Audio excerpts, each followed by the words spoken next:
Sidang dilanjutkan. Ini bukan sekadar perampokan. Saya tidak tahu apa-apa. Keputusan ada di tangan Anda.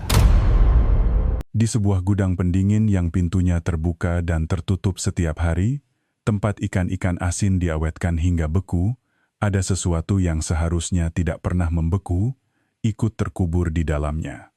Pada musim penghujan tahun 2003, di sebuah pabrik pengolahan ikan asin di Cirebon, seorang menantu perempuan berusia 28 tahun menghilang tanpa jejak. Polisi menyimpulkan kasus itu sebagai kepergian biasa dari rumah. Suaminya hanya bisa menangis, sementara sang ayah mertua menarik napas dalam-dalam. Waktu pun berlalu, dan sang menantu perlahan terlupakan dari ingatan semua orang. Selama 7 tahun, pabrik itu terus beroperasi tanpa henti. Sang ayah mertua, tanpa absen satu hari pun, keluar masuk gudang pendingin itu dan bekerja seolah tak ada yang terjadi. Namun, pada tahun 2010, di sudut terdalam gudang pendingin yang selalu terkunci rapat itu, sebuah bagian lantai semen yang tampak aneh karena baru saja diperbaiki, akhirnya dibongkar. Pemandangan yang terungkap membuat semua orang di lokasi gempar. Di bawah lantai yang dingin itu, ditemukan jasad sang menantu yang telah hilang selama 7 tahun. Selama 7 tahun yang panjang, hanya ada satu orang yang setiap hari menginjak-injak jasad menantunya dan bekerja seolah tidak terjadi apa-apa. Apa yang ada di pikirannya selama bertahan di dalam gudang yang sedingin itu? Inilah kisah misteri hilangnya menantu di pabrik ikan asin. Kita akan menguak dua wajah mengerikan dari sang ayah mertua dan kebenaran yang membuat bulu kuduk berdiri, yang terungkap setelah 7 tahun. Cerita dimulai. Kota Cirebon, ketika musim penghujan tiba, dipenuhi oleh dua aroma yang khas. Satu adalah aroma laut yang terbawa angin, dan yang lainnya adalah aroma terasi yang menyengat dari industri rumahan. Di kota yang diwarnai oleh perpaduan dua aroma ini, orang-orang menjalani hidup mereka seperti biasa. Jika sudah terbiasa, aroma itu seakan tidak terasa lagi. Namun, ada hal-hal tertentu yang meskipun sudah terbiasa, kita harus berpura-pura tidak merasakannya. Kisah hari ini adalah tentang hal semacam itu. Baskoro Suryo lahir di Indramayu pada tahun 1968, merantau ke Cirebon pada usia 24 tahun, dan memulai usaha sebagai pedagang ikan asin keliling. Ia adalah seorang pemuda yang berkeliling dari pasar ke pasar dengan gerobak dorongnya. Ia terampil dan pandai berbicara. Yang terpenting, ia sangat rajin. Selama bertahun-tahun, ia mengulangi rutinitas bangun jam 4 pagi untuk memeriksa ikan yang dijemur, dan baru pulang setelah jam 10 malam. Dengan uang yang dikumpulkannya, pada tahun 1992, ia mendirikan sebuah pabrik pengolahan ikan asin kecil di dekat pelabuhan. Meskipun skalanya sederhana dengan 3 karyawan dan 1 gudang pendingin, bagi Baskoro, itu adalah segalanya. Putranya, Agus Wijoyo, lahir pada tahun 1973. Ia adalah putra tunggal yang dibesarkan dengan penuh kasih sayang oleh Baskoro. Sementara ayahnya sibuk di pabrik dari pagi hingga malam, Agus bersekolah di kota Cirebon. Setelah lulus, tanpa banyak pertimbangan, ia langsung bergabung dengan pabrik ayahnya. Sang ayah sangat gembira dengan keputusan putranya. Ia sudah berangan-angan untuk mewariskan pabrik itu suatu hari nanti. Agus pertama kali bertemu dengan Dewi Lestari saat ia berusia 27 tahun pada musim penghujan. Dewi, kelahiran Kuningan tahun 1975, bekerja paruh waktu di sebuah rumah makan dekat Pasar Kanoman. Ia tumbuh di bawah asuhan seorang ibu tunggal, sambil merawat 2 adik perempuannya. Dewi adalah sosok yang ceria dan rajin. Ia cekatan dan cepat tanggap. Agus mengaku jatuh cinta pada pandangan pertama. Keduanya menikah pada musim kemarau tahun 2000. Pesta pernikahan dilangsungkan secara sederhana. Keluarga Dewi tidak berada, dan sang ayah mertua, Baskoro, juga tidak menyukai hal-hal yang berlebihan. Mereka tinggal di sebuah rumah yang menyatu dengan pabrik. Ayah mertua, suami, dan menantu baru itu tinggal di bawah satu atap. Sejak menikah, Dewi langsung membantu pekerjaan di pabrik. Ia mengurus pembukuan dan menyiapkan makanan untuk para karyawan. Awalnya, semua tampak berjalan lancar. Namun, sekitar setengah tahun kemudian, Ibu Dewi, Sumiati, mulai merasakan ada yang aneh dengan putrinya. Panggilan telepon mereka berkurang. Jika diajak bertemu, Dewi selalu punya banyak alasan. Dan ketika sesekali bertemu pun, ia menjadi lebih pendiam. Ketika Sumiati bertanya, apakah ada masalah, Dewi hanya menjawab bahwa ia lelah. Sumiati menganggap itu hanya karena pekerjaan pabrik yang berat.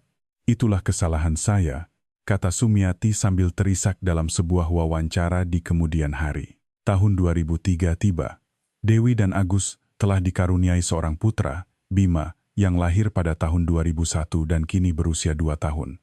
Memasuki bulan November, musim puncak produksi ikan asin, pabrik menjadi sangat sibuk. 2 karyawan baru direkrut dan gudang pendingin beroperasi dengan kapasitas penuh. Sambil menggendong anaknya, Dewi tetap memeriksa pembukuan dan menerima telepon. Orang-orang di sekitarnya khawatir dan berkata, apa dia tidak akan pingsan jika terus seperti itu? Dewi hanya tersenyum dan menjawab bahwa ia baik-baik saja. Lalu, pada suatu malam di bulan Desember 2003, Dewi Lestari menghilang.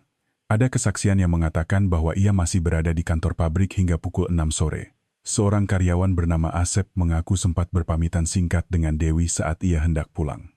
Itulah saat terakhir ia terlihat. Ketika Agus Wijoyo pulang sekitar pukul 8 malam, Dewi tidak ada di rumah. Anak mereka menangis sendirian di kamar, dan meja makan tampak baru setengah disiapkan. Di rak sepatu bepergian milik Dewi, masih ada di sana. Agus baru melapor ke polisi keesokan paginya. Fakta bahwa ia menunggu semalaman kemudian menjadi benih kecurigaan, tetapi saat itu polisi tidak terlalu memperhatikannya. Mereka menganggap ada kemungkinan Dewi pergi dari rumah. Mungkin dia pergi karena lelah dengan urusan rumah tangga, kata salah seorang petugas. Saat itu tahun 2003, penanganan kasus orang hilang belum sistematis seperti sekarang. Cerita yang sesungguhnya dimulai dari sini. Anehnya, orang yang seharusnya paling berduka justru yang paling tenang. Keesokan paginya setelah laporan orang hilang diterima, 2 orang detektif dari Polres Cirebon Kota mengunjungi pabrik. Detektif yang bertugas saat itu adalah Kompol Tirtayasa, seorang detektif veteran yang berpengalaman. Ia mengenang saat itu. Ketika kami tiba di halaman pabrik, Baskoro sedang membuka pintu gudang pendingin dengan pakaian kerjanya, seolah tidak terjadi apa-apa. Ini adalah pagi hari setelah menantunya, yang sudah seperti putrinya sendiri, menghilang. Polisi pertama kali berbicara dengan suaminya, Agus Wijoyo. Wajah Agus tampak kuyu karena tidak tidur semalaman. Matanya merah, dan ia seringkali kesulitan melanjutkan pembicaraan. Ketika ditanya di mana ia semalam, Agus menjawab bahwa ia pergi mengantar pesanan ke seorang pelanggan di daerah Mundu. Ia berangkat pukul 2 siang, dan kembali sekitar pukul 8 malam. Nama dan nomor telepon pelanggan itu langsung diberikan. Polisi memeriksa dan menemukan catatan pengiriman pada sore itu, dan pelanggan tersebut juga mengonfirmasi kedatangan Agus. Alibinya bersih. Berikutnya adalah giliran sang ayah mertua, Baskoro Suryo. Baskoro mempersilakan para detektif masuk ke kantornya dan membuatkan kopi untuk mereka. Ia berkata sangat khawatir karena menantunya sepertinya telah menghilang. Suaranya tenang. Ketika ditanya di mana ia semalam, ia menjawab sedang bekerja lembur di pabrik. Ia juga mengatakan ada seorang karyawan yang menemaninya. Polisi memanggil karyawan tersebut untuk dimintai keterangan. Karyawan bernama Ujang itu membenarkan bahwa ia bersama Baskoro malam itu untuk merapikan stok di gudang pendingin. Mereka bersama hingga pukul 10 malam. Alibi Baskoro pun tampak kuat. Polisi mulai melacak jejak Dewi Lestari. Mereka melakukan penyelidikan di sekitar pabrik, menanyai orang-orang di sepanjang jalan yang mungkin dilaluinya setelah pukul 6 sore, waktu terakhir ia terlihat. Seorang nenek pemilik warung di dekat pabrik mengatakan bahwa sekitar pukul 6:30 sore, ia melihat seorang wanita yang mirip Dewi berjalan ke arah jalan raya. Wanita itu sendirian dan tidak membawa tas. Itulah satu-satunya kesaksian dari saksi mata. Polisi bertanya kepada para sopir bus, tetapi tidak ada yang mengingatnya. Para sopir taksi pun demikian. Pada tahun 2003, CCTV belum sebanyak sekarang. Di sekitar pabrik itu sendiri, tidak ada kamera sama sekali. Sekitar 10 hari setelah penyelidikan dimulai, Ibu Dewi, Sumiati, datang ke kantor polisi. Ia mengatakan bahwa sebelum menghilang, putrinya pernah berkata di telepon, "Bu, aku lelah sekali. Aku ingin keluar dari sini, tapi tidak tahu bagaimana caranya. Saat itu, Sumiati hanya berpikir itu karena pekerjaan pabrik yang berat. Tetapi sekarang ia merasa ada sesuatu yang lain. Polisi mencatat kesaksian ini. Kemungkinan Dewi pergi dari rumah kembali menguat. Namun, beberapa hari kemudian, sebuah kesaksian tak terduga muncul dari karyawan pabrik, Asep. Ia mengatakan bahwa sekitar 2 hari sebelum Dewi menghilang, ia mendengar Dewi dan Baskoro bertengkar hebat di kantor. Ia tidak bisa mendengar isi pertengkaran itu, tetapi ia melihat Dewi keluar sambil menangis. Matanya merah, tetapi Dewi berkata tidak ada apa-apa. Ketika polisi mengonfirmasi hal ini kepada Baskoro, raut wajahnya sempat mengeras sejenak sebelum ia menggelengkan kepala. Ia mengaku memarahi menantunya karena ada kesalahan dalam pencatatan keuangan. Bukan masalah besar, katanya. Polisi untuk sementara waktu menerima penjelasannya. Namun, Kompol Tirtayasa berbeda. Malam itu, ia menulis di buku catatannya. Sang ayah mertua terlalu banyak bicara dan terlalu tenang. Ada sesuatu yang lebih dari itu. Tetapi apa itu? Belum ada yang tahu. Di buku catatan Kompol Tirtayasa, satu nama terus muncul berulang kali. Baskoro, Baskoro, Baskoro. Itu adalah intuisi seorang detektif dengan pengalaman lebih dari 20 tahun. Perasaan bahwa ada sesuatu yang tidak beres. Namun, intuisi bukanlah bukti. Penyelidikan pada tahun 2003 jauh lebih haus akan bukti daripada sekarang. Perasaan saja tidak cukup untuk melakukan apapun. Kompol Tirtayasa kembali mengunjungi pabrik 3 minggu setelah laporan kehilangan dibuat. Kali ini ia datang sendiri, bukan sebagai bagian dari penyelidikan resmi, melainkan untuk pemeriksaan pribadi. Di depan pabrik, ia mengobrol santai dengan Ujang, karyawan yang sedang merokok. Awalnya, Ujang tampak waspada. Namun, ketika sang detektif hanya berbicara tentang cuaca dan kondisi pabrik tanpa menanyakan hal-hal yang memberatkan, Ujang perlahan mulai terbuka. Saat itulah Ujang dengan santai mengatakan sesuatu. Ia berkata bahwa pada malam Dewi menghilang, mereka memang merapikan stok di gudang pendingin. Tetapi sebenarnya, tidak banyak stok yang perlu dirapikan. Bosnya yang bersikeras melakukannya malam itu, padahal pekerjaan itu hanya memakan waktu kurang dari 2 jam. Sebenarnya pekerjaan itu bisa dilakukan keesokan harinya. Bagi Ujang, itu hanya obrolan biasa. Tetapi bagi Kompol Tirtayasa, itu terdengar berbeda. Mengapa harus malam itu? Kompol Tirtayasa melapor kepada atasannya. Ia merasa alibi Baskoro perlu diselidiki kembali. Namun, jawaban yang ia terima dingin. Ada saksi yang menguatkan alibi. Dan kemungkinan menantunya pergi dari rumah juga ada. Jadi tidak ada dasar yang cukup untuk mencurigai sang ayah mertua. Saat itu, Polres sedang disibukkan dengan kasus-kasus besar lainnya. Kasus hilangnya Dewi Lestari praktis dikesampingkan. Kemudian, seorang tokoh baru muncul dalam kasus ini. Rina, seorang teman Dewi yang berasal dari Kuningan dan tinggal di Cirebon. Dihubungi oleh Sumiati, Rina datang langsung ke kantor polisi. Cerita yang ia bawa berpotensi mengubah arah penyelidikan. Sekitar 2 bulan sebelum Dewi menghilang, Dewi meneleponnya. Saat itu sudah lewat jam 11 malam, dan suara Dewi terdengar rendah dan bergetar. Ketika Rina bertanya ada apa, Dewi berkata, "Aku takut sekali akhir-akhir ini. Aku hanya ingin pergi dari rumah ini. Tapi aku tidak bisa karena Bima." Ketika Rina bertanya mengapa ia takut, Dewi terdiam sejenak, lalu mengalihkan pembicaraan. "Ah, tidak apa-apa, hanya stres biasa." Itulah percakapan terakhir mereka. Mendengar kesaksian ini, polisi mempertimbangkan 2 kemungkinan secara bersamaan. Pertama, kepergian sukarela karena konflik atau kekerasan dalam rumah tangga. Dan kedua, penghilangan paksa oleh pihak luar. Keduanya memiliki kemungkinan. Namun, di sini muncul variabel lain. Suami Dewi, Agus Wijoyo, mendatangi detektif dan mengatakan ada yang ingin ia sampaikan. Dengan hati-hati, Agus mulai berbicara. Ia mengaku bahwa sekitar sebulan sebelum istrinya menghilang, hubungan mereka sedang tidak baik. Alasannya adalah masalah uang. Dewi menemukan sesuatu yang aneh saat memeriksa buku kas pabrik. Ia memberitahu Agus terlebih dahulu tanpa sepengetahuan ayahnya. Tetapi Agus, yang tidak tahu harus berbuat apa, hanya menyuruhnya untuk melupakan masalah itu. Dewi tidak bisa menerimanya, dan sejak saat itu mereka sering bertengkar. Di akhir ceritanya, Agus menambahkan, mungkin saja istri saya langsung menanyakannya pada ayah.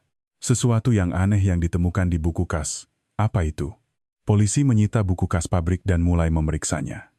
Di dalamnya, mereka menemukan kejanggalan kecil namun jelas. Buku kas itu ditulis tangan oleh Dewi. Tulisannya rapi. Pemasukan dan pengeluaran dicatat dengan cermat berdasarkan tanggal, dan untuk setiap pemasok, harga satuan serta kuantitasnya dicatat satu persatu. Buku itu sangat terperinci, bahkan seorang akuntan profesional pun akan memujinya. Namun, dalam catatan selama 3 bulan antara Agustus hingga Oktober 2003, ditemukan bagian yang aneh. Jumlah pengiriman meningkat, tetapi jumlah pemasukan justru menurun. Pembayaran dari 2 pelanggan yang seharusnya diterima dalam buku kas tercatat sudah masuk, tetapi ketika dibandingkan dengan rekening koran yang sebenarnya, jumlahnya berbeda. Selisihnya berkisar antara Rp300.000 hingga Rp500.000 per transaksi. Jika diakumulasikan selama 3 bulan, jumlahnya mencapai lebih dari Rp4.000. Ada jejak seseorang yang sedikit mengubah catatan dalam buku kas. Namun, tulisan itu sedikit berbeda dari tulisan Dewi. Meskipun ada upaya untuk menirunya, cara penulisan angkanya berbeda. Polisi mengirimkan buku itu untuk dianalisis tulisan tangannya. Hasilnya membutuhkan waktu. Selama itu, tim investigasi mendatangi kedua pelanggan tersebut. Pelanggan pertama adalah sebuah grosir hasil laut di Cirebon, yang mengaku telah mentransfer pembayaran tepat waktu. Bukti transfer rekening juga ada. Ini berarti uang itu masuk ke rekening pabrik, tetapi di buku kas dicatat seolah-olah masuk lebih sedikit. Seseorang telah menggelapkan uang dan memanipulasi buku kas agar cocok. Pelanggan kedua adalah sebuah rumah makan di daerah pelabuhan. Ketika bertemu dengan pemiliknya, ia langsung berkata, "Tahun lalu saya juga merasa aneh, tapi saya biarkan saja. Kwitansi dari pabrik pernah salah tulis, dan Baskoro sendiri yang menelepon dan memintanya untuk tidak mempermasalahkannya. Saat itu, karena sudah menjadi pelanggan lama, ia tidak terlalu memikirkannya. Tetapi sekarang setelah dipikir-pikir lagi, hal itu terasa aneh. Hasil analisis tulisan tangan keluar. Tulisan yang mengubah buku kas itu bukan milik Dewi. Lalu, siapa yang melakukannya? Orang yang memiliki akses ke buku kas di pabrik ada 3. Dewi, Agus, dan Baskoro. Dewi telah menghilang. Tulisan Agus sama sekali berbeda. Satu-satunya yang tersisa adalah Baskoro. Polisi memanggil Baskoro untuk mengonfirmasi fakta ini. Baskoro terdiam sejenak, lalu ia berkata bahwa memang dialah yang memperbaikinya. Namun, alasannya tidak terduga. Ia mengatakan bahwa menantunya membuat kesalahan dalam pembukuan, jadi ia yang merapikannya untuk sang menantu. Ia melakukannya untuk melindungi menantunya. Suaranya tetap tenang, matanya tidak goyah. Setelah mendengar jawaban itu, Kompol Tirtayasa keluar untuk merokok. Jawabannya terdengar masuk akal, tetapi juga tidak. Jika ia diam-diam memperbaiki buku kas untuk menutupi kesalahan menantunya, mengapa Dewi merasa aneh setelah melihat buku kas itu? Tentu saja ia akan merasa aneh melihat ada tulisan orang lain di buku kasnya sendiri. Dan ia memberitahukan hal itu kepada suaminya, yang memintanya untuk melupakannya. Tetapi Dewi tidak bisa menerimanya. Setelah itu, ia bertengkar hebat dengan ayah mertuanya. Dan tak lama kemudian ia menghilang. Alurnya mulai terhubung menjadi satu. Namun, tepat pada saat itu, penyelidikan terhenti secara tak terduga. Pihak Baskoro menunjuk seorang pengacara. Pengacara itu mengirimkan surat resmi kepada polisi, yang isinya menyatakan bahwa kliennya telah cukup kooperatif dengan penyelidikan dan setiap penyelidikan lebih lanjut yang bersifat menekan akan ditanggapi secara hukum. Baskoro, yang merupakan tokoh terpandang di lingkungannya, juga seorang pengurus di Kamar Dagang dan Industri Daerah. Ia adalah orang yang dikenal. Di internal kepolisian pun, muncul suasana untuk tidak mencari gara-gara, Kompol Tirtayasa semakin merasa sendirian. Dan pada saat penyelidikan praktis berhenti, sebuah informasi baru datang dari tempat yang sama sekali berbeda. Musim dingin tahun 2003, penyelidikan yang mandek hanya menyisakan debu. Berkas kasus hilangnya Dewi Lestari, yang terselip di dalam lemari arsip kantor polisi perlahan mulai dilupakan. Detektif yang menanganinya, Kompol Tirtayasa, tidak bisa melupakan berkas itu. tetapi ada batas yang bisa ia lakukan seorang diri. Sebuah organisasi pada akhirnya bergerak sesuai arahan dari atas. Dalam situasi tanpa informasi baru, tanpa jasad, dan tanpa saksi mata, terus-menerus mengawasi satu orang yang dicurigai adalah hal yang sulit. Terlebih lagi, jika orang yang dicurigai itu adalah tokoh terpandang di daerah. Kompol Tirtayasa seringkali menghabiskan waktu setelah pulang kerja sendirian, menatap buku catatannya. Di rumah, istrinya akan menyuruhnya makan, dan anak-anaknya akan berlari menyambut kepulangannya. Ia akan tersenyum dan makan bersama mereka, tetapi pikirannya, katanya, selalu tertuju pada Dewi Lestari. Seorang wanita yang menghilang meninggalkan putranya yang berusia 2 tahun sendirian di kamar. Atau mungkin, seorang wanita yang bukan sekadar menghilang. Pikiran itu tidak pernah lepas darinya, bahkan di meja makan. Informasi itu datang pada bulan Februari 2004, sedikit lebih dari 2 bulan setelah laporan kehilangan dibuat. Informan itu hanya berbicara melalui telepon dan tidak mau menyebutkan namanya. Suaranya terdengar seperti wanita paruh baya. Dengan suara bergetar, ia berkata, ada orang yang tahu kalau Pak Baskoro memperlakukan menantunya dengan aneh. Ada yang melihatnya langsung. Tapi orang itu takut untuk bicara. Ketika Kompol Tirtayasa bertanya siapa orang itu, telepon terputus. Itu adalah informasi yang singkat. Namun, bagi Kompol Tirtayasa, itu sudah cukup. Itu berarti ada seseorang yang tahu. Ia mulai berpatroli di sekitar pabrik lagi. Bukan sebagai penyelidikan resmi. Ia hanya berjalan-jalan di sekitar lingkungan itu seolah-olah sedang santai, sambil mengobrol dengan orang-orang. Ibu-ibu pemilik warung di dekat pabrik, para lansia yang berjalan-jalan di pantai pagi-pagi, sopir truk pengantar barang ke pabrik. Satu persatu, ia memulai percakapan dengan mereka secara alami. Hingga akhirnya ia bertemu dengan Ibu Fatimah, yang tinggal sekitar 200 meter dari pabrik. Ia adalah seorang nenek berusia mendekati 70 tahun, dengan pendengaran yang tajam dan ingatan yang baik. Ketika sang detektif menyinggung tentang Dewi, Ibu Fatimah terdiam cukup lama. Lalu, perlahan ia mulai berbicara. Ia berkata, itu terjadi pada musim kemarau sebelum Dewi menghilang. Sekitar waktu maghrib, ia mendengar suara tangisan wanita dari arah pabrik. Suara itu terdengar dari balik tembok. Dan itu terjadi lebih dari sekali. 2 atau 3 kali kejadian serupa terjadi. Awalnya, ia mengira itu hanya pertengkaran suami istri biasa. Namun, pada suatu malam, suaranya terdengar sedikit berbeda. Suara wanita muda itu jelas terdengar, tetapi suara pria di sampingnya bukanlah suara suaminya. Itu adalah suara yang rendah dan berat. Suara pria yang lebih tua. Setelah mengatakan itu, Ibu Fatimah terdiam. Ia berkata tidak tahu lebih dari itu. Ia juga tidak ingin terlibat lebih jauh karena takut akan merepotkan. Kompol Tirtayasa berterima kasih dan pergi. Sambil berjalan, ia terus mencoba menyusun kepingan informasi di kepalanya. Suara pria tua, rendah dan berat. Saat itu, Baskoro berusia 55 tahun. Kemudian, ada satu perubahan di pabrik. Karyawan bernama Ujang berhenti bekerja. Alasan resminya adalah karena suasana pabrik menjadi tidak enak setelah insiden hilangnya Dewi. Namun, ada sesuatu yang dikatakan Ujang saat ia berhenti. Ia mengatakannya kepada Asep, rekan kerjanya, yang kemudian menyampaikannya kepada Kompol Tirtayasa. Ujang berkata, malam itu aku memang benar-benar bersama bos. Tapi di tengah-tengah, bos sempat pergi ke suatu tempat, dan aku tidak menceritakan itu. Aku tidak tahu berapa lama dia pergi. Entah sebentar atau lama. Tapi hal itu terus menggangguku, jadi aku tidak tahan lagi. Mendengar cerita itu, Kompol Tirtayasa mengaku tidak bisa bangkit dari tempat duduknya. Ada lubang dalam alibi itu. Lubang kecil, tetapi tetap saja sebuah lubang. Apa yang ada di dalam lubang itu belum diketahui, tetapi yang pasti ada sesuatu di sana. Kompol Tirtayasa harus mencari Ujang. Namun, Ujang telah meninggalkan Cirebon begitu. Ia berhenti dari pabrik. Ia tidak meninggalkan nomor kontak. Asep juga tidak tahu kemana ia pergi. Katanya, suatu hari Ujang hanya mengemasi barang-barangnya dan pergi. Seseorang telah menghilang. Dan sekarang, seorang saksi pun ikut menghilang. Setelah hilangnya Ujang, Kompol Tirtayasa merasa buntu untuk sementara waktu. Dalam situasi di mana ia bergerak sendiri, tanpa dukungan penyelidikan resmi. Menemukan seseorang yang telah menghilang bukanlah hal yang mudah.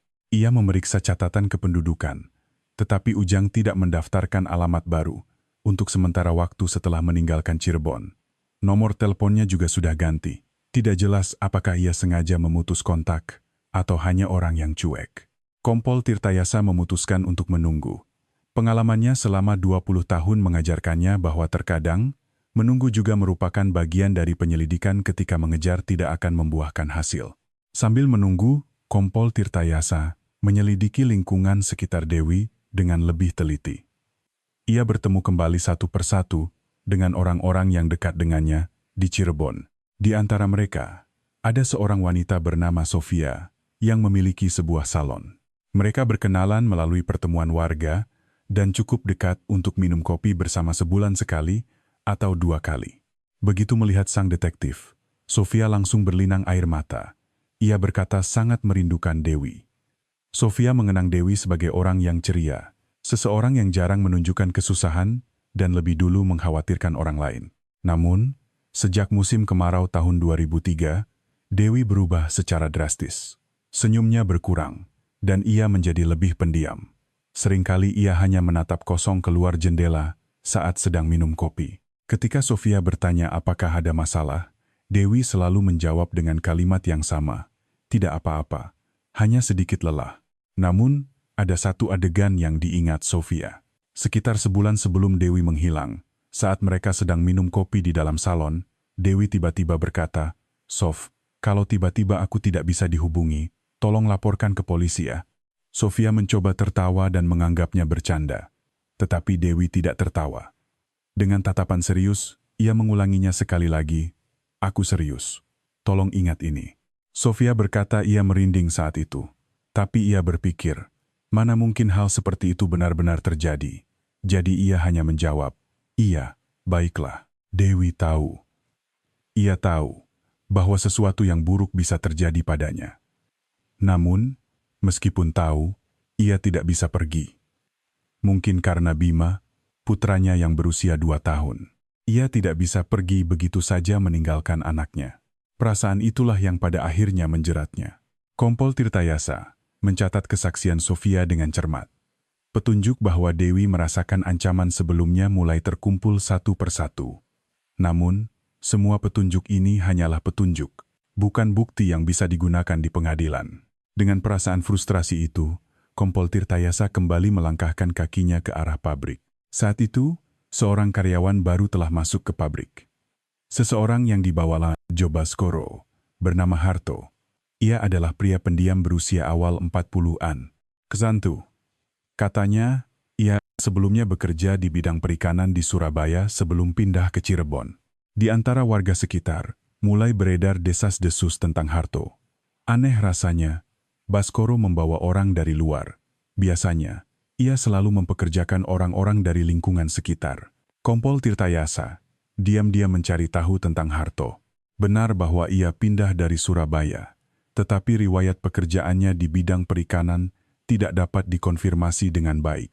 Ketika ditanya di mana ia bekerja sebelumnya, Harto hanya menjawab, "Di mana-mana." Ia tidak menunjukkan rasa tidak nyaman, tetapi juga tidak ramah. Ia adalah tipe orang yang hanya berbicara seperlunya. Detektif menaruh perhatian pada Harto karena alasan lain. Karyawan pabrik, Asep, memberinya informasi. Harto sangat teliti dalam mengelola area gudang pendingin. Area lain ia lewati begitu saja. Tetapi untuk gudang pendingin, ia akan masuk sendiri dan memeriksanya secara pribadi. Baskoro pun sepertinya menyerahkan sepenuhnya urusan gudang pendingin kepada Harto. Gudang pendingin. Kata itu terasa berat di benak Kompol Tirtayasa. Gudang pendingin yang sama tempat Baskoro membawa Ujang untuk merapikan stok pada malam Dewi menghilang. Gudang pendingin yang kini dikelola secara khusus oleh karyawan baru. Detektif itu ingin sekali melihat ke dalam gudang itu. Namun, gudang itu adalah milik pribadi. Tanpa surat perintah, ia tidak bisa masuk. Untuk mendapatkan surat perintah, harus ada kecurigaan yang kuat. Untuk membuktikan kecurigaan, harus ada bukti. Dan bukti itu mungkin ada di dalam gudang itu. Lingkaran setan yang sempurna. Malam itu, setelah pulang ke rumah, Kompol Tirtayasa menulis di halaman belakang buku catatannya, Ada di dalam gudang. Pasti ada di sana. Tapi waktunya belum tiba. Dan dengan keyakinan itu di dalam hatinya, penantian panjang pun dimulai. Ia tidak tahu berapa lama penantian itu akan berlangsung. Namun, sebelum penantian itu berakhir, kasus ini kembali terguncang dari arah yang sama sekali tidak terduga. Musim gugur tahun 2004. Sementara Kompol Tirtayasa bertahan seorang diri dengan buku catatannya, dunia terus berjalan seolah tidak terjadi apa-apa. Di tempat penjemuran ikan di Cirebon, ikan-ikan kembali digantung, dan angin laut kembali menjadi dingin. Pabrik Baskoro juga terus beroperasi seperti biasa. Dari gudang pendingin, suara mesin berputar terdengar tanpa henti.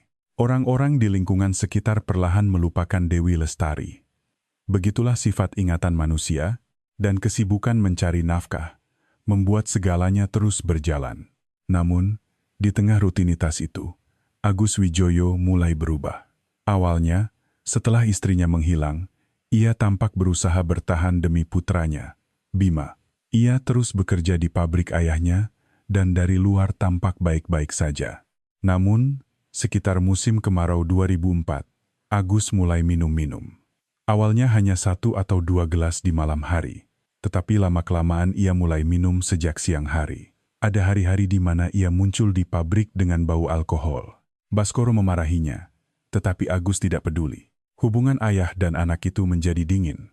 Orang-orang di sekitar mengatakan ia seperti itu karena syok ditinggal istri. Mereka merasa kasihan padanya.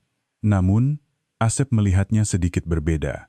Agus sering bergumam sendiri saat mabuk, dan suatu hari, gumaman itu terdengar jelas oleh Asep. Itu perbuatan ayah. Aku tahu. Tapi aku bisa apa? Aku harus bagaimana? Mendengar itu, Asep begitu terkejut, hingga tidak bisa berkata apa-apa. Keesokan harinya, Agus tampak tidak mengingat apapun. Asep menceritakan hal ini kepada Kompol Tirtayasa pada bulan Oktober 2004.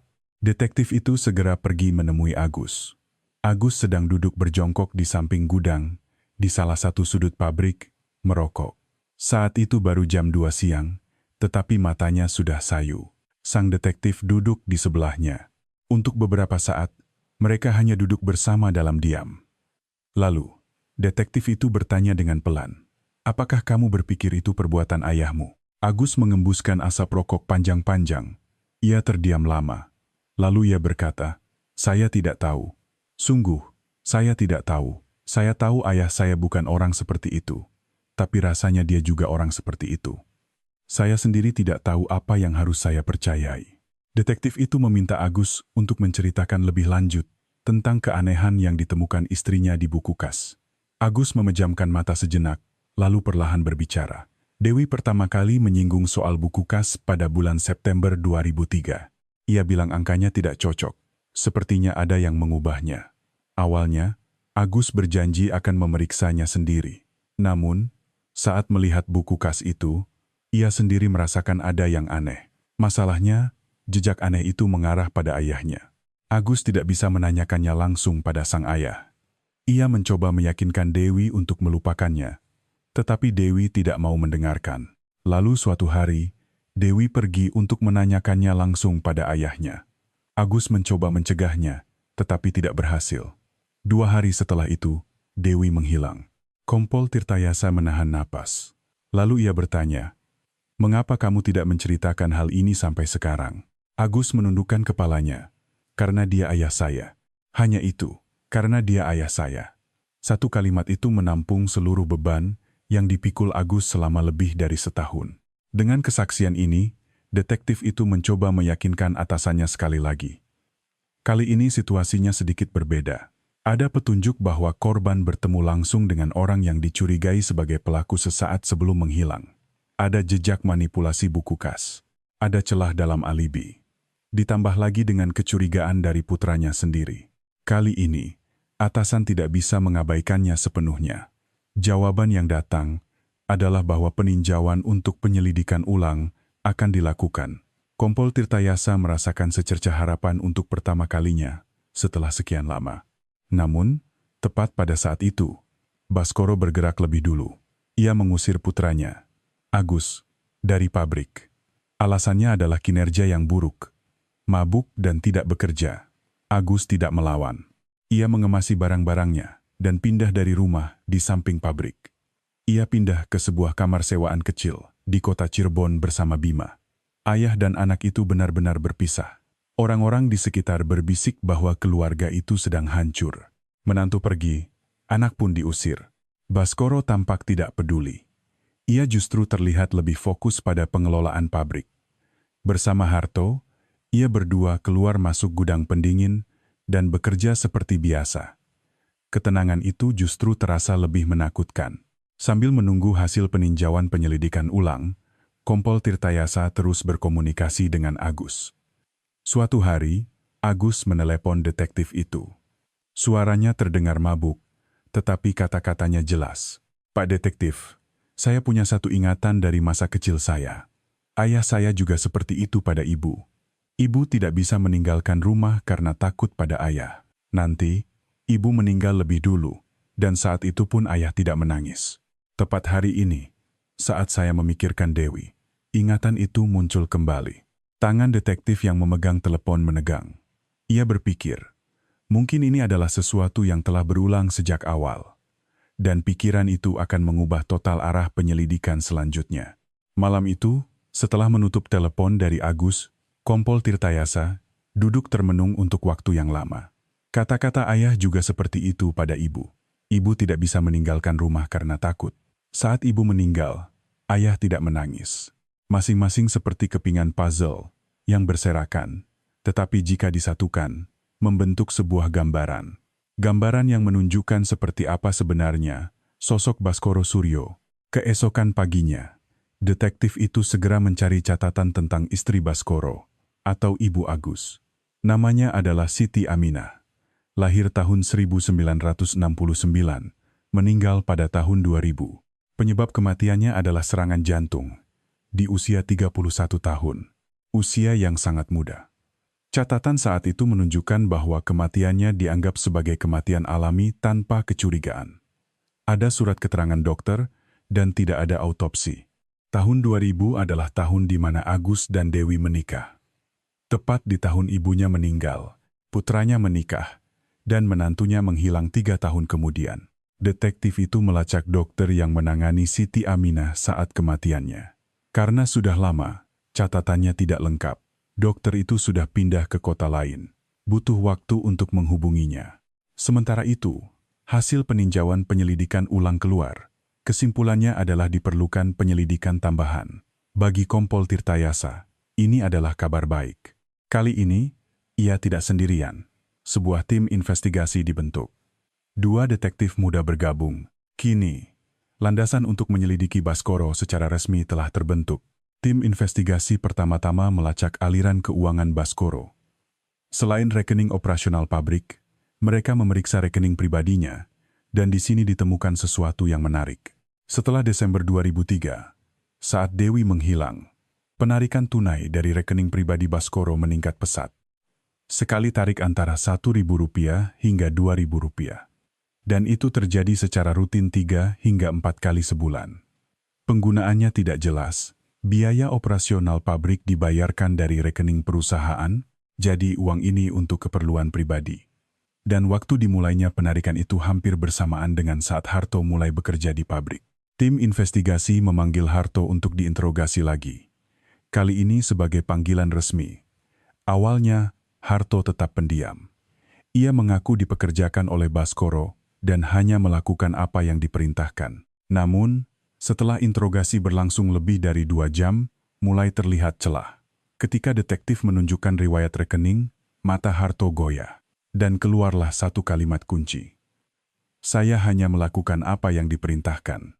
Dalam kalimat itu tersirat bahwa ada seseorang yang memerintah. Harto akhirnya mengaku. Baskoro memberinya sejumlah uang setiap bulan. Syaratnya adalah mengelola gudang pendingin secara khusus selain pekerjaan pabrik biasa. Ia tidak bertanya secara spesifik apa arti mengelola itu. Baskoro hanya menyuruhnya untuk tidak menyentuh area tertentu dan memastikan suhunya tetap terjaga. Harto berpikir itu aneh, tetapi ia butuh uang. Ia punya utang di Surabaya. Itulah alasannya. Perintah untuk tidak menyentuh area tertentu di gudang pendingin dan hanya menjaga suhunya. Tim investigasi segera mengajukan surat perintah penggeledahan. Kali ini, dasarnya sudah cukup kuat. Surat perintah keluar dalam 2 hari. Pagi hari saat tim investigasi menuju pabrik, cuaca di Cirebon cerah. Hari itu tidak berangin.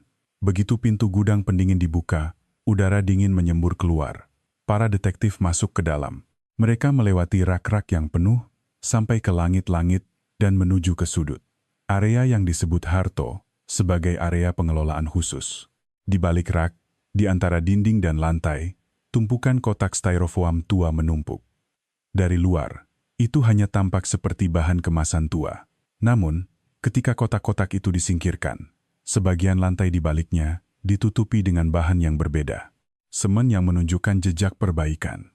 Warnanya berbeda dari lantai asli gudang pendingin. Tim investigasi meminta bantuan tim forensik. Proses pembongkaran lantai dimulai. Suasana di dalam gudang hening. Hanya suara mesin yang berdengung pelan. Para detektif tidak banyak bicara. Kompol Tirtayasa berdiri di sudut, mengamati pemandangan itu. Selama lebih dari setahun, ia telah menunggu saat ini. Sekarang saat itu tiba di depan matanya. Ia tidak merasa senang ataupun takut.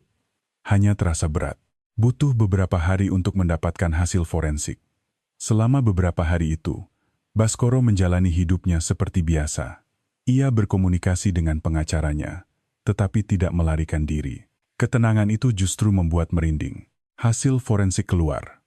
Dari ruang di bawah lantai, terdeteksi komponen jaringan tubuh manusia. Ada jejak pelestarian dalam kondisi beku untuk waktu yang lama. Dan hasil tes DNA menyusul. Dicocokkan dengan DNA Ibu Dewi, Sumiati. Cocok, itu adalah Dewi Lestari. 7 tahun. Selama 7 tahun, ia berada di dalam ruang dingin itu. Di pabrik yang sama tempat orang-orang bekerja setiap hari, tepat di samping mereka, tidak ada yang tahu. Tidak ada yang menyadarinya. Kecuali satu orang. Sore hari saat hasil tes DNA keluar, Kompol Tirtayasa duduk sendirian di dalam mobilnya. Mesin mobil masih menyala, tetapi penghangat udara tidak bisa membuat tubuhnya hangat. Dari jendela, cerobong asap pabrik terlihat. Asap membubung panjang di bawah langit musim dingin. Detektif itu mengeluarkan buku catatannya. Ia membuka halaman pertama, Desember 2003. Baskoro. Terlalu banyak bicara dan terlalu tenang. Memo yang ia tulis selama lebih dari setahun memenuhi halaman-halaman itu. Ia menutup buku catatannya. Lalu ia keluar dari mobil. Masih ada pekerjaan yang harus diselesaikan. Malam itu, Baskoro Suryo ditangkap di rumahnya. Tepat setelah ia selesai bekerja di pabrik dan pulang ke rumah. Ketika para detektif datang, Baskoro sedang menyiapkan makan malam. Ia sendirian. Ketika surat perintah penangkapan ditunjukkan, Baskoro perlahan melepaskan celemeknya. Ia tidak melawan. Selama detektif memborgolnya, ia menatap keluar jendela. Tidak ada sepatah kata pun yang keluar. Tatapan matanya, menurut salah seorang detektif, begitu tenang, hingga membuat tulang punggung terasa dingin. Dibawa ke kantor polisi, Baskoro menggunakan haknya untuk tetap diam selama pemeriksaan hari pertama. Pengacaranya duduk di sebelahnya, dan Baskoro hanya duduk diam di belakangnya. Bahkan ketika para detektif menunjukkan hasil tes DNA, ia tidak bergeming. Ketika ditunjukkan jejak perbaikan lantai gudang pendingin, reaksinya sama. Ketika pernyataan Harto dibacakan, ia hanya mendengarkan. Ketenangan itu membuat tim investigasi semakin tegang. Kompol Tirtayasa tahu dari pengalaman bahwa orang yang telah menyembunyikan sesuatu begitu lama tidak akan mudah runtuh, bahkan saat tertangkap. Pemeriksaan hari kedua dimulai. Kali ini, Kompol Tirtayasa sendiri yang masuk ke ruang interogasi. Ia meletakkan berkas-berkas dan menatap Baskoro untuk beberapa saat. Baskoro balas menatapnya. Waktu terasa berjalan lambat. Detektif itu yang pertama kali membuka mulut. Ia mengangkat topik buku kas. Bagian aneh yang ditemukan Dewi di buku kas kini sudah terungkap lebih detail. Hasil penyelidikan tim terhadap riwayat keuangan pabrik telah mengonfirmasi bahwa Baskoro selama bertahun-tahun telah menggelapkan sebagian pembayaran dari 2 pelanggan ke rekening pribadinya. Jumlahnya bukan Rp4.000 seperti yang diperkirakan awal. Jika dijumlahkan selama bertahun-tahun, angkanya mendekati Rp40.000. Kemana perginya uang itu juga sudah terlacak sebagian. Ada sebidang tanah di pinggiran Cirebon atas nama Baskoro. Tanah yang tidak ada dalam daftar aset resminya. Sepertinya dibeli atas nama orang lain. Sangat mungkin Dewi menemukan sebagian dari aliran dana ini saat memeriksa buku kas. Dan ia menanyakannya kepada ayah mertuanya, lalu menghilang 2 hari kemudian. Saat detektif itu perlahan-lahan menjelaskan hal ini satu persatu, ekspresi Baskoro sedikit demi sedikit berubah. Awalnya tanpa ekspresi, tetapi ketika topik tanah itu muncul, kelopak matanya bergetar halus. Detektif itu tidak melewatkan momen itu. Ia merendahkan nada suaranya dan berkata pelan, "Apakah Dewi juga tahu tentang tanah itu?" Baskoro terdiam sejenak. Pengacaranya hendak mengatakan sesuatu, tetapi Baskoro mengangkat tangannya untuk menghentikan pengacaranya. Dan untuk pertama kalinya, ia membuka mulut. Suaranya tetap rendah dan tenang. Anak itu tahu terlalu banyak. Hanya itu. Pengacaranya segera mengintervensi, dan Baskoro kembali terdiam. Satu kalimat itu adalah segalanya. Namun, satu kalimat itu adalah awal dari keruntuhan. Dengan pernyataan itu, tim investigasi melimpahkan kasus tersebut ke kejaksaan. Kejaksaan melakukan penyelidikan tambahan. Mereka juga mulai menyelidiki kembali kematian istri Baskoro, Siti Aminah, yang pada tahun 2000 dinyatakan meninggal karena serangan jantung. Mereka berhasil menemukan dokter yang menanganinya saat itu dan mendapatkan kesaksiannya. Meskipun ingatannya samar, sang dokter dengan jelas mengatakan satu hal. Saat itu, ada beberapa bekas luka lebam lama di tubuh Siti Aminah, tetapi suaminya, sebagai wali, menjelaskannya dengan sangat tenang sehingga ia tidak curiga. Sekarang setelah dipikir-pikir lagi, ia seharusnya memeriksanya lebih teliti. Ada penyesalan dalam suaranya. Kasus kematian Siti Aminah tidak dapat dituntut secara langsung karena masalah daluarsa. Namun, itu bisa digunakan sebagai bukti yang menunjukkan pola perilaku Baskoro di masa lalu. Kejaksaan memutuskan untuk mengaitkan informasi ini dengan kasus Dewi di persidangan. Harto diselidiki secara terpisah atas tuduhan membantu menyembunyikan barang bukti. Ia menceritakan semua yang ia tahu. Perintah untuk tidak menyentuh area tertentu di gudang pendingin. Uang tunai yang ia terima setiap bulan. Bahkan pernah ia menaburkan penghilang bau di sudut gudang karena khawatir akan muncul bau aneh. Setiap kesaksiannya semakin menjerat Baskoro. Persidangan dimulai. Baskoro tidak pernah memberikan pengakuan langsung sampai akhir. Namun, buktinya sudah cukup. Hasil tes DNA, manipulasi buku kas, kesaksian Harto, celah dalam alibi, dan satu kalimat yang diucapkannya di ruang interogasi. Anak itu tahu terlalu banyak. Majelis hakim mengadakan beberapa kali persidangan. Di kursi pengunjung, Sumiati selalu hadir. 7 tahun telah berlalu sejak putrinya menghilang, dan kini usianya mendekati 60 tahun. Rambutnya sudah banyak memutih. Di sebelah Sumiati, duduk Bima, lahir tahun 2001, saat persidangan berlangsung usianya 9 tahun. Ketika seorang wartawan bertanya, apakah ia ingat wajah ibunya? Bima mengangguk, sedikit, katanya. Jawaban itu membuat seluruh ruang sidang hening. Persidangan berlangsung selama 6 bulan, dari musim kemarau hingga musim gugur 2010. Pengacara Baskoro terus berargumen bahwa bukti fisik tidak cukup. Meskipun mengakui bahwa kerangka yang ditemukan di bawah lantai gudang pendingin adalah milik Dewi, tidak ada bukti bahwa Baskoro yang membunuhnya secara langsung. Kemungkinan Dewi mengalami kecelakaan atau meninggal, karena penyebab lain tidak bisa dikesampingkan. Pengacara itu berbicara dengan tenang dan logis. Di ruang sidang, argumen seperti itu memang mungkin. Tanpa bukti, kecurigaan saja tidak cukup. Namun, jaksa penuntut juga tidak mau kalah. Selama persidangan, jaksa terus kembali ke satu pertanyaan. Mengapa di bawah lantai gudang pendingin? Jika itu kecelakaan atau pembunuhan oleh orang lain, mengapa jasadnya ditemukan tepat di bawah lantai gudang pendingin yang setiap hari dimasuki oleh terdakwa? Mengapa hanya area itu yang kemudian diperbaiki dengan semen? Mengapa terdakwa membawa orang dari luar untuk mengelola area itu secara khusus dan memberinya uang tunai setiap bulan? Kebetulan, tidak mungkin bertumpuk hanya dalam satu arah seperti ini, kata jaksa. Majelis hakim melanjutkan persidangan selama lebih dari 2 bulan. Pemeriksaan saksi juga diadakan beberapa kali. Kompol Tirtayasa berdiri di kursi saksi. Orang yang selama lebih dari setahun bertahan sendirian dengan buku catatannya. Ia memberikan kesaksian dengan tenang tentang bagaimana Baskoro terlalu tenang saat pertama kali ia datang ke pabrik. Tentang bagaimana ia menemukan celah dalam alibi. Tentang proses konfirmasi perintah pengelolaan khusus gudang pendingin melalui Harto. Ia menceritakannya satu persatu dengan jelas. Dari kursi pengunjung, Sumiati menekan matanya dengan sapu tangan. Harto juga berdiri di kursi saksi. Ia tidak banyak bicara di pengadilan. Namun, ia menjawab pertanyaan dengan tepat. Bahwa Baskoro menyuruhnya untuk tidak pernah menyentuh area dalam gudang pendingin. Bahwa ia tidak bertanya mengapa. Bahwa ia hanya melakukan apa yang diperintahkan karena butuh uang. Saat turun dari kursi saksi, Harto menatap ke arah Sumiati. Mata mereka bertemu. Harto menundukkan kepalanya. Sumiati tidak mengatakan apa-apa. Agus Wijoyo diminta untuk hadir sebagai saksi, tetapi ditunda sekali karena masalah kesehatan. Tubuhnya sudah sangat rusak oleh alkohol. Akhirnya, saat muncul di pengadilan, Agus tampak sangat kurus. Ini adalah pertama kalinya ia berada di ruang sidang yang sama dengan ayahnya. Duduk di kursi saksi, Agus tidak pernah sekalipun menatap ke arah ayahnya.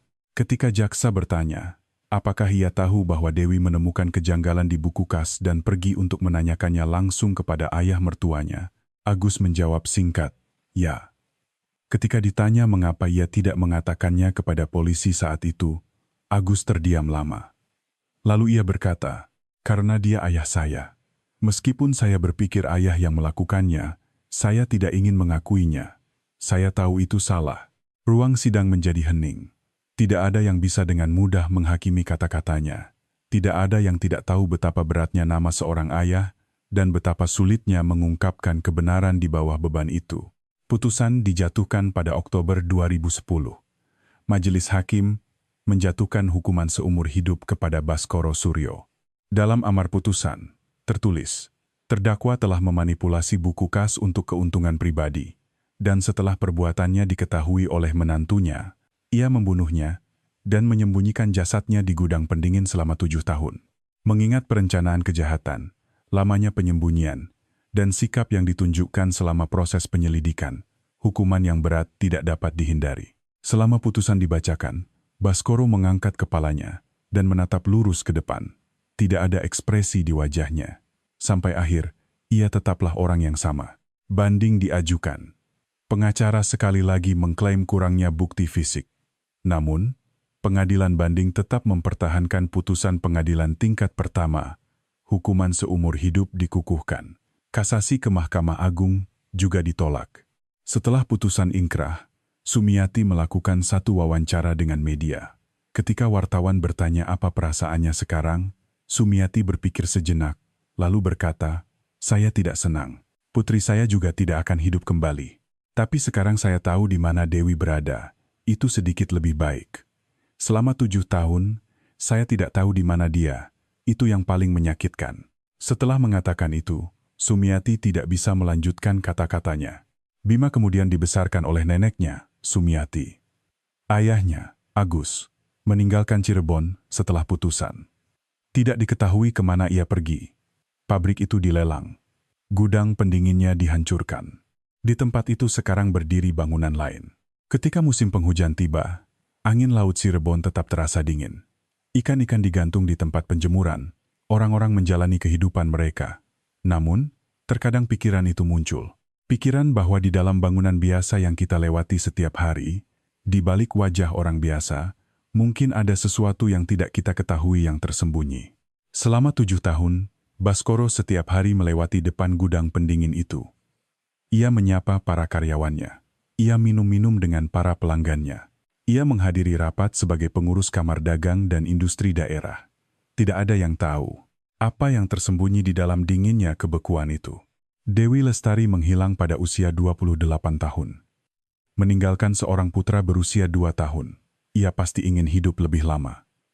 Ia pasti ingin melihat putranya pergi ke sekolah. Ketika musim semi tiba, ia mungkin ingin pergi ke pantai. Semoga perasaan itu tetap ada di suatu tempat, bahkan di dalam kegelapan dingin gudang pendingin. Dan semoga sekarang ia berada di tempat yang hangat. Kisah hari ini sampai di sini. kebenaran yang tersembunyi selama 7 tahun di dalam hawa dingin, dan kisah seorang detektif yang seorang diri berpegang teguh pada kebenaran itu. Kompol Tirtayasa kemudian dalam sebuah wawancara berkata, "Bukannya saya tidak menyerah, tapi saya tidak bisa menyerah. Karena saya teringat pada anak berusia 2 tahun itu." Kata-kata itu membekas lama di hati. Seperti Dewi Lestari, masih banyak orang di dunia ini yang belum kembali ke pelukan keluarga mereka. Semoga cerita ini menjadi waktu untuk mengingat mereka sekali lagi.